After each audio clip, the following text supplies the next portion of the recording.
Em resposta aos governadores do Sul e Sudeste, 9 governadores do Nordeste publicaram um manifesto apoiando a medida criada pelo governo para conter o uso da força policial. Reportagem de Paulo Edson Fiori. O consórcio Nordeste, formado por 9 governadores da região, publicou um manifesto em defesa do decreto do Ministério da Justiça e Segurança Pública que define regras para o uso da força policial em todo o país. A declaração, alinhada com o governo Lula, contrasta com nota crítica ao dispositivo divulgada na última sexta-feira pelo COSUD, consórcio dos governadores do Sul e Sudeste. Na nota, os governadores do Nordeste afirmam o compromisso com a melhoria da segurança pública e que o uso da força letal deve ser reservado como último recurso, exclusivamente em situações de legítima defesa para proteger vidas, sejam de profissionais ou de terceiros. Segundo os governadores, a diretriz de suas polícias está plenamente alinhada ao decreto do governo federal, que reforça princípios internacionais sobre o uso diferenciado da força adotados pelas mais avançadas organizações policiais ao redor do mundo. O consórcio ainda afirma que não há qualquer prejuízo à autonomia dos estados. Seguimos plenamente comprometidos com uma política de segurança pública mais moderna, eficiente e humana. O decreto criado pelo governo foi divulgado no dia 24 de dezembro pelo ministro da Justiça, Ricardo Lewandowski, para tentar conter a alta dos números de letalidade policial em diversos locais. Em entrevista à Jovem Pan News, o governador de Mato Grosso, Mauro Mendes, criticou a medida e disse que o país tem que criar leis mais duras para o crime organizado. O que me deixa um pouco preocupado é, diante de um problema grandioso como esse, das facções crescendo, a violência aumenta no Brasil inteiro e trava-se um grande debate, como se uma grande solução para enfrentar o problema da violência no país é colocar a câmera na farda dos policiais. É tornar os nossos policiais como se eles fossem os grandes causadores da violência no Brasil. Para mim isso é um absurdo, gente. É uma mudança completa de contexto e de foco. A violência hoje praticada, o Brasil teve aí, nos últimos anos, mais de 40 mil assassinatos. É o país que mais mata em números absolutos no mundo.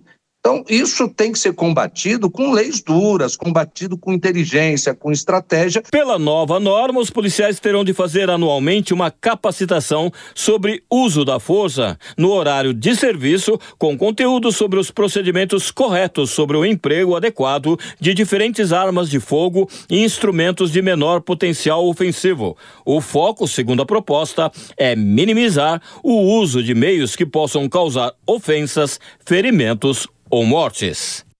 Pois é, o ano vai terminando com a reação dos governadores ao decreto federal que trata do uso da força pelas polícias. E o nosso entrevistado agora é o secretário nacional da Segurança Pública, Mário Luiz Sarrubo. Secretário, mais uma vez, muito obrigado pela participação aqui na Jovem Pan. Bem-vindo, boa noite. Boa noite, Tiago. Boa noite aos telespectadores da Jovem Pan. Ô secretário, sei que não é muito a sua área, mas essa discussão foi muito politizada e vem sendo politizada pelos governadores, secretário. Exatamente. É lamentável que o Brasil, com um problema extraordinário de segurança pública, essa discussão tenha sido levada para o campo ideológico e político, não é? Na medida em que esses governadores se aproveitam de algo que foi feito pelo governo federal, num grupo de trabalho do qual participaram comandantes gerais de polícias militares, secretários de segurança pública, chefes de polícia, polícias federais, rodoviária, Força Nacional, enfim, todas as forças participaram desse debate. Eu pessoalmente cuidei da formatação do texto, que foi revisto pelo ministro. Nós, inclusive, recebemos algumas observações dos comandantes gerais de polícias militares e acolhemos várias delas antes de soltarmos o texto. E é um texto que, na verdade, fala quase que o óbvio, porque isso se segue em todo mundo.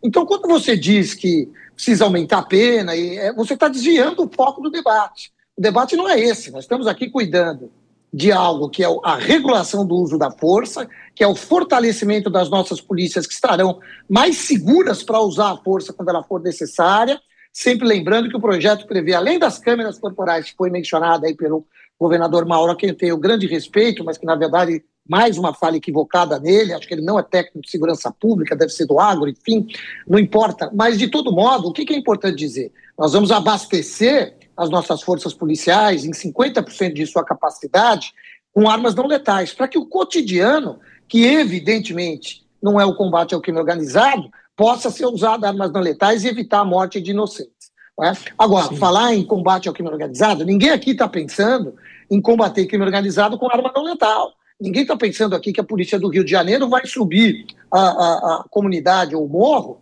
com arma não letal e combater com fuzil. Então, colocar isso como responsabilidade do governo federal chega a ser irresponsável e lamentavelmente triste, porque desfoca o debate desse tema que é tão importante. Ô secretário, os governadores contrários a esse decreto, eles dizem o seguinte, que primeiro, é um equívoco você condicionar a liberação de recursos ao cumprimento dessas medidas. O senhor mesmo disse que o governo está falando óbvio ao adotar essas medidas. E um outro ponto também é a grande discussão, isso vai surgir muito nesse ano de 2025 com a PEC da segurança, de que o governo estaria suplantando a própria efetividade dos governos dos estados. Como é que o senhor rebate esses dois pontos, por favor?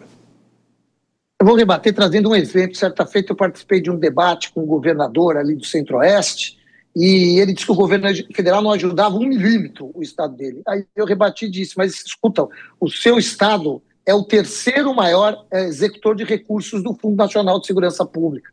Então é o que eu digo, leva-se para a política, quer se meter o pau no governo federal sem saber exatamente o que está acontecendo. Nós não estamos restringindo recursos, muito pelo contrário. A lei do SUSP e as regras do Fundo Nacional de Segurança Pública, elas impõem que o uso desses recursos tem que ser de acordo com os programas do governo federal, com os programas do Ministério da Justiça e Segurança Pública. E, evidentemente, isso vale só para quem se utilizar de recursos do Fundo Nacional de Segurança Pública para a aquisição de armas e tudo mais. Quem não quiser comprar arma com o Fundo Nacional de Segurança Pública, não se adequa à portaria e utilize esse recurso, que não está dando certo. Tanto que o crime organizado nos últimos 20, 30 anos só cresceu. E cada vez mais se aumenta a letalidade policial. Então, se tivesse dando certo, ok, o crime organizado não teria alcançado o patamar que alcançou. Então, essa responsabilidade é do Brasil como um todo e não só do governo federal, de maneira que nós, eu insisto, precisamos sentar à mesa e debatermos de uma forma mais técnica, desapaixonada e deixar, hoje eu li num dos jornais, deixar o debate político para o segundo semestre. Aliás, hoje foi uma manifestação dos ex-ministros da Justiça, quem já esteve sentado na cadeira de Sua Excelência o ministro Ricardo Lewandowski hoje, os últimos 6 ministros, e olha que aí tem 3 governos diferentes, todos eles aderiram e elogiaram o nosso projeto e foram muito claros. Olha, o debate político fica para 2026. Vamos cuidar do Brasil, por favor.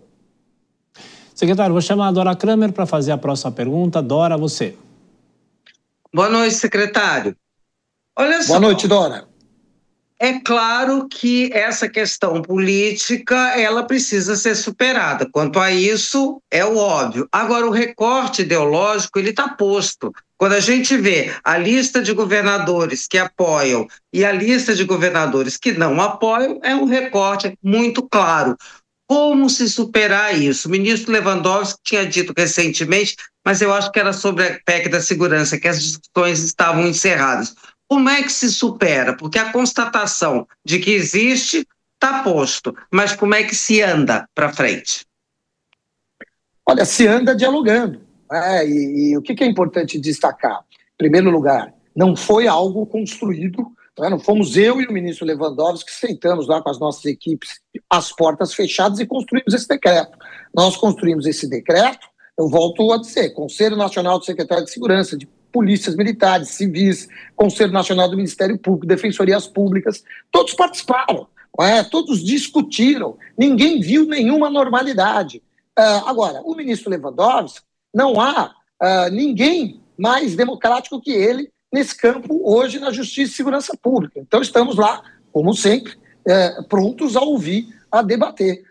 sem precisar ir a público criticar, ou seja, falar mal, se aproveitar e falar besteira. Eu ouvi tanta besteira como um presente de Natal ao crime organizado. Isso deixa o debate num nível muito baixo, e realmente mostra que é muito difícil lidar. Aliás, quem fala isso é simplesmente o governador do Rio de Janeiro. Quer dizer, como se ele fosse o mais capaz dos governadores do combate ao crime organizado. Então, é lamentável que o debate tenha chegado a esse campo. Nós, ministro Lewandowski, eu, como secretário nacional de Segurança Pública, nós, evidentemente, nunca fechamos as portas para o debate. Aliás, Dora, quando eu cheguei no Ministério, o ministro me chamou, eu cheguei um mês depois, ele disse: Sarrubo, nós somos técnicos, aqui nós não vamos atender este ou aquele governo por conta da bandeira partidária, nós vamos atender qualquer governo, a nossa missão é a segurança pública. Ele foi muito claro, não tenho mais nenhum objetivo político, a não ser deixar um legado, fazer um bom trabalho na justiça, e te trouxe aqui por conta da sua experiência de mais de 34 anos na área de segurança pública, no combate ao crime organizado, e disso que se trata, e não de política partidária de eleições de outubro de 2026. Mas estamos, Dora, de portas abertas. Secretário, mais uma questão. O senhor vem do Ministério Público aqui de São Paulo, como o senhor mesmo falou, o senhor tem uma ampla experiência com a questão de legislação e combate ao crime organizado. Eu pergunto para o senhor, para 2025, o que é possível esperar do Congresso Nacional para leis que possam eventualmente enrijecer ou aumentar penas de quem comete crimes? O que o senhor mudaria se estivesse lá no Congresso Nacional com a experiência que o senhor tem? Olha, nós estamos com um grupo de trabalho, e é sempre importante, um grupo plural, mais uma vez, convidando o Conselho de Secretários, polícias militares, praticamente todo esse grupo que está conosco, acrescentando aí da universidade, para formalizar uma lei antimáfia, porque eu não tenho dúvida, e nós lá no Ministério não temos dúvidas, que não é mais crime organizado. Nós temos no Brasil já enraizado a máfia. E nós precisamos sim, Tiago, aumentar a pena em alguns aspectos, criar alguns tipos penais já tratando como máfia e avançarmos, mais de que tipos penais e aumento de pena, nós precisamos avançar nas medidas cautelares, para poder apreender bens mais rapidamente, para poder atingir essas máfias naquilo que elas mais buscam, que é a sua economia, que é o seu lucro, que é o seu ciclo econômico.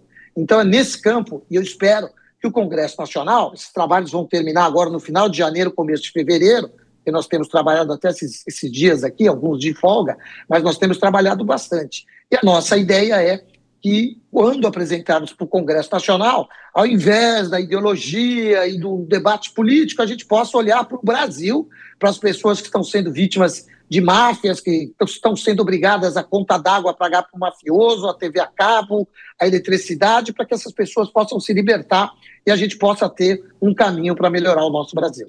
Secretário Nacional de Segurança Pública, Mário Luiz Sarrubo, muito obrigado mais uma vez. Secretário, uma boa passagem de ano, até a próxima. Um abraço. Para vocês também, Tiago, Dora, todos os nossos telespectadores da nossa querida Jovem Pan.